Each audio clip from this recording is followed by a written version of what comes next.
ఈరోజు సోమశిల డ్యాం ఒక ప్రమాద పరిస్థితిలో ఉంది. అప్రాన్ దెబ్బతినింది, గేట్లు కూడా పనిచేయడం లేదు.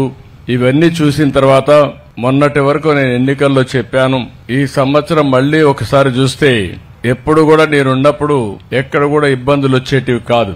ఒక ఆస్తి నిర్మాణం చేయడం ఎంత ముఖ్యమో నిర్మించిన ఆస్తిని కాపాడుకోవడం కూడా అంతే ముఖ్యం. ఒక బిల్డింగ్ కట్టినా సున్నం కట్టకపోతే పాడుపడిపోతుంది. అదే మరి ఒక ఇల్లు ఉంటే కూడా ఊడ్చకపోతే ఆ ఇల్లంతా చెత్తబడిపోయి ఆ డ్యూరబిలిటీ దెబ్బతింటుంది. అదే మరి ఒక ప్రాజెక్ట్ అన్నప్పుడు ప్రాజెక్ట్ లో చేయవలసిన పనులు, గేట్లు గ్రీస్ చేయడం, మెయింటైన్ చేయడం, కాలువల్లో మట్టి తీయడం, ఎక్కడైతే గేట్ల నుంచి నీళ్లు వస్తాయో అప్రానంతా కూడా పర్ఫెక్ట్ గా పెట్టడం, అది కొట్టుకుపోయినప్పుడు కొట్టుకుపోతుందనే ఆలోచన వచ్చినప్పుడు ఎప్పటికప్పుడు సరిచేయవలసిన బాధ్యత ప్రభుత్వాలపైన ఉంటుంది. కానీ 5 సంవత్సరాలు ఒక హిస్టారికల్ ప్రాజెక్టు సోమశిల. ఆ రోజు సోమశిల 78-89 మధ్యలో ఈ సోమశిల ప్రాజెక్టు నిర్మాణం చేస్తే ఆ రోజు మనందరం చూస్తే ఎన్టీ రామారావు గారు వచ్చిన తర్వాత అది 38-40 టీఎంసీలకు పెడితే దాన్ని 75 టీఎంసీలు చేసిన నాయకుడు, దూరదృష్టి ఉండే నాయకుడు ఎన్టీ రామారావు గారు. దీని కింద 5,84,000 ఎకరాలకు నీళ్లు ఇస్తాం. 2018 నీళ్లు లేకపోతే చంద్రమోహన్ రెడ్డి గారు ఉండి మొత్తం నెల్లూరు వ్యవసాయం దెబ్బతింటా ఉందంటే సోమశిల నుంచి 25 టీఎంసీ నీళ్లు రిలీజ్ చేసి పంటలో కాపాడిన పార్టీ తెలుగుదేశం పార్టీ. భవిష్యత్తున ఎప్పుడు కూడా రైతుల యొక్క సమస్యలను అర్థం చేసుకుని పనిచేసిన పార్టీ. విశాఖపట్నం 93 మంది పిల్లలు. ఒక అతను చర్చి పేరుతో వాళ్ళు ఇచ్చేసి దగ్గర ఆర్ఫన్స్ ని, పేదవాళ్ళని ఒక 93 మంది చేర్పించారు. సరి అయిన శ్రద్ధ తీసుకోకుండా ఒక డిన్నర్ పెట్టి పేరెంట్స్ కూడా పిలిచి వాళ్ళకి సరైన భోజనం అంటే మామూలుగా చెక్ చేసుకోకుండా అందరూ 9 చనిపోయే పరిస్థితికి వచ్చారు. చాలా బాధేస్తుంది. నేను ఒకటే చెప్తున్నా, ఎవరైనా సరే ఒక మంచి కార్యక్రమం చేయాలన్నా బాధ్యత తీసుకునే బాధ్యత మీ మీద ఉంది. మీరు ఎవరైనా సరే తప్పులు చేసి చనిపోవడానికి వీలు లేదు. అందుకే నేను చెప్పాను, ఇమ్మీడియట్ గా ఆ హాస్టల్ ని క్లోజ్ చేసి, ఆ స్కూల్ ని క్లోజ్ చేసి, ఆ పిల్లల్ని వేరే స్కూల్లో చేర్పించి ప్రభుత్వమే చదివించే బాధ్యత తీసుకుంటామని మీ అందరికి హామీ ఇస్తున్నా, రాష్ట్ర ప్రజానికానికి హామీ ఇస్తున్నా.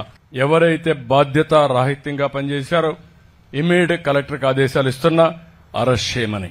ముందు అరెస్ట్ చేసి జైల్లో పెడితే రేపు ఇంకొకటి ఏదైనా చేయాలంటే 2 సార్లు ఆలోచిస్తారు. నెగ్లిజెన్స్ కూడా చాలా బాధ. అందుకే అరెస్ట్ చేసి ఏం జరిగింది అన్ని కూడా ఎంక్వైరీ చేసి వాళ్ళందరిపైన యాక్షన్ తీసుకోమని కూడా ఆదేశాలు ఇచ్చాను. చనిపోయిన పిల్లలకు ఒక్కొక్కరికి 10 లక్షల రూపాయలు ఆర్థిక సహాయం చేస్తున్నానని చెప్పి కూడా నేను మీకు తెలియజేస్తున్నా. ఈ ప్రభుత్వం బాధ్యత తీసుకుంటాం. వాళ్ళందరి ఆరోగ్యం బాగుపడే వరకు ప్రభుత్వమే ఖర్చు పెట్టి బెస్ట్ వైద్యాన్ని ఇచ్చి మళ్లా వాళ్లు బాగా కోలుకున్న తర్వాత ఇంటికి పంపించే కార్యక్రమాన్ని చేస్తాం. వాళ్ళకి ఏదైనా అవసరమైతే ఆర్థిక సహాయం చేస్తాను. కానీ మళ్లీ చెప్తున్నా, బాధ్యత తీసుకుంటాం. తప్పు చేసిన వాళ్ళని కఠినంగా శిక్షిస్తాం. నీళ్లనేటివి చాలా సున్నితమైన విషయం. అందుకే నేను ముందు నాయకుల మారికి కాకుండా నేను ఎక్కువ శ్రద్ధ పెడుతున్నా. ఈ రోజు ఈ జిల్లాలో కూడా చేపల చెరువులు వచ్చాయి. చేపల చెరువులు వచ్చిన తర్వాత నీరు ఇంకొంచెం ఎక్కువగా వాడుకోవడానికి, భూములకు వాడుకోవడానికి అవకాశం ఉంటుంది. అందుకే లోకలైజేషన్ చేయమన్నాను. ఆ నోటిఫికేషన్ వస్తే మిగిలిన నీళ్లు కరువు ప్రాంతాలకు ఇచ్చుకునే అవకాశం వస్తుంది. అవన్నీ వర్కౌట్ చేస్తాం. అట్లా కాకుండా మీరు చాచన చేయండి, మీకు నీళ్లు కావాలి. ఇదే మారిగా ఎన్టీ రామారావు గారు దురదృష్టితో నీళ్లు ఇస్తానంటే అప్పుడు నాయకత్వం ఏం చెప్పారంటే మాకు అష్యూర్డ్ వాటర్ కావాలి అన్నారు.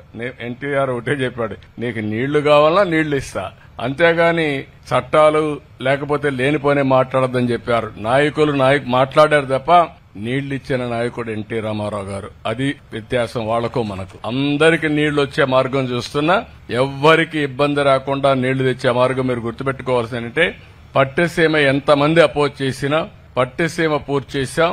100 టీఎంసీ నీళ్లు శ్రీశైలంలో పొదుపు చేశాం. ఆ నీళ్లు మనకు వచ్చే పరిస్థితి వచ్చింది. Nagarjuna Sagar right main canal కి గోదావరి నీళ్లు తీసుకొస్తాం.